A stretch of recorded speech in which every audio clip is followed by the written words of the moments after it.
بسم اللہ الرحمن الرحیم۔ اذان کے وقت کتے کیوں روتے ہیں یا بھونکتے ہیں؟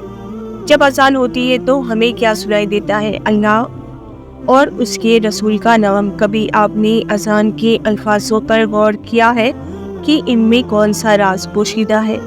کبھی آپ کے ذہن میں یہ سوال آیا ہے اور اذان کے وقت کتے کیوں عجیب و غریب آوازیں نکالتے ہیں؟ یہ ویڈیو آپ کے لیے اہم ہونے والی ہے، کیونکہ اس ویڈیو میں ہم اذان کی وہ راز جانیں گے جنہیں جان کر آپ حیران رہ جاؤ گے۔ اگر آپ بھی اس چینل پر نئے آئے ہو تو چینل کو ضرور سبسکرائب کر لیں۔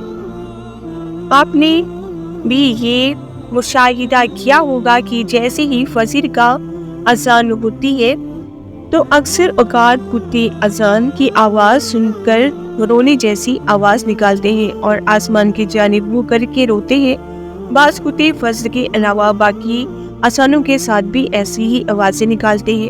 اکثر لوگوں کے ذہن میں یہ سوال پیدا ہوتا ہے اور وہ یہ سوال بھی پوچھتے ہیں کہ کتے ایسا کیوں کرتے ہیں؟ اذان کی پکار ہم دن میں 5 وقت سنتے ہیں اور ہر نماز سے پہلے اذان کے ذریعے نمازی کو بلایا جاتا ہے۔ یہ اسلامی احکام میں سے ایک حکم ہے۔ اذان کی کیا اہمیت ہے، اس کی فضیلت کیا ہے اور اس کا حیران کن قول ہے جو اللہ کی بڑائی اور عظمت کی واضح دلیل ہے۔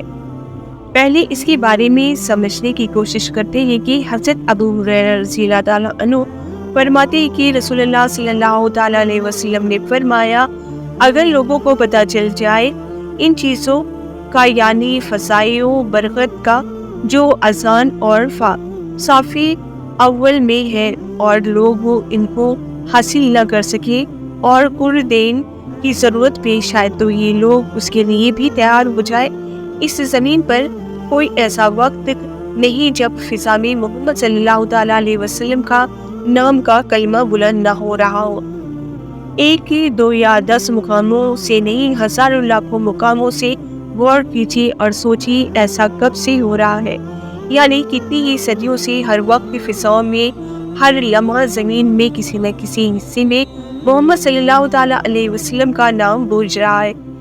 اب دوبارہ آنکھیں بند کر کے سوچیں، قیامت تک ایسا ہوتا رہے گا؟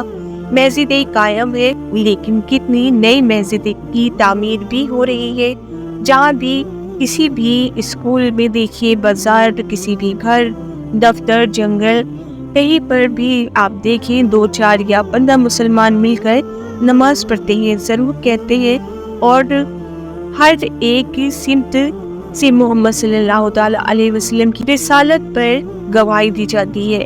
کیا خبر قیامت تک کتنا وقت باقی ہے؟ کتنے لمحے، کتنے سال، کتنے صدیاں ایسا ہی ہوتا رہے گا؟ سوچئے اس لمحے زمین پر کتنے انسانوں نے کہا ہوگا جمعے کے دن پر امام خطبے میں قرآن کی آیتیں پڑھتے ہیں، جیسے ہی ان کے ہونٹوں سے یہ آیت اٹھتی ہے محمد صلی اللہ تعالیٰ علیہ وسلم پر درود بھیجنا شروع کر دیتے ہیں۔ تصور کیجیے کتنے کروڑوں لوگ جمعے کے دن ایسا کرتے ہوں گے۔ 1400 سال سے ایسا کرتے آئے ہیں اور ایسا کرتے رہیں گے۔ کئی لوگوں کے ذہن میں یہ سوال بھی آتا ہوگا کہ کتے اذان کے ساتھ کیوں روتے ہیں؟ تو یاد ہے کہ روایت میں یہ بات ملتی ہے کہ رات اوقات میں اکثر شیاطین اور شیطانی جنات وغیرہ اس کائنات میں گھومتے رہتے ہیں اور ان کا یہ گھومنا رات کو ہی ہوتا ہے۔ جیسے ہی مؤذن فجر کی اذان کے لیے اللہ اکبر کی آواز بلند کرتے ہیں، یہ شیاطین اور اس سے آواز کو سنتے ہیں اور سنتے ہی بھاگنے لگتے ہیں۔ جب یہ بھاگ رہے ہوتے ہیں تو کتے ان کو دیکھتے ہیں اور ان کو دیکھ کر ایسی آوازیں نکالتے ہیں جیسے کہ رو رہے ہو، اور شیطان کے یوں بھاگنے کا ذکر ایک حدیث میں یوں آیا ہے کہ مؤذن جب اذان دیتا ہے تو اس کی آواز سن کر شیطان بھاگتا ہے۔ یاد رہے کہ انسانی نظر سے اللہ نے بہت سی باتوں کو پوشیدہ رکھا ہے، لیکن کچھ جانور میں یہ طاقت رکھی ہے کہ وہ ان چیزوں کو دیکھ سکتے ہیں۔ مثلاً عذاب یا قبر کی بات کی جائے تو اس کے بارے میں بھی روایت ہے کہ مردوں کی چیخ پکار کی آواز کو انسان نہیں سن سکتا لیکن باقی مخلوق سنتی ہے، اور کتا بھی ان جانوروں میں سے ایک ہے جو جنات کو اور شیاطین کو دیکھتا ہے، اسی لیے یہ ان کو دیکھ کر ایسی آوازیں نکالتے ہیں۔ اللہ ہم کو اذان سننے اور 5 وقت کی نماز پڑھنے کی طاقت عطا فرمائے اور قرآن پاک پڑھنے کی توفیق عطا فرمائے۔ اس ویڈیو کو زیادہ سے زیادہ شیئر کریں اور لائک کریں اور ہمارے چینل کو ضرور سبسکرائب کر لیں۔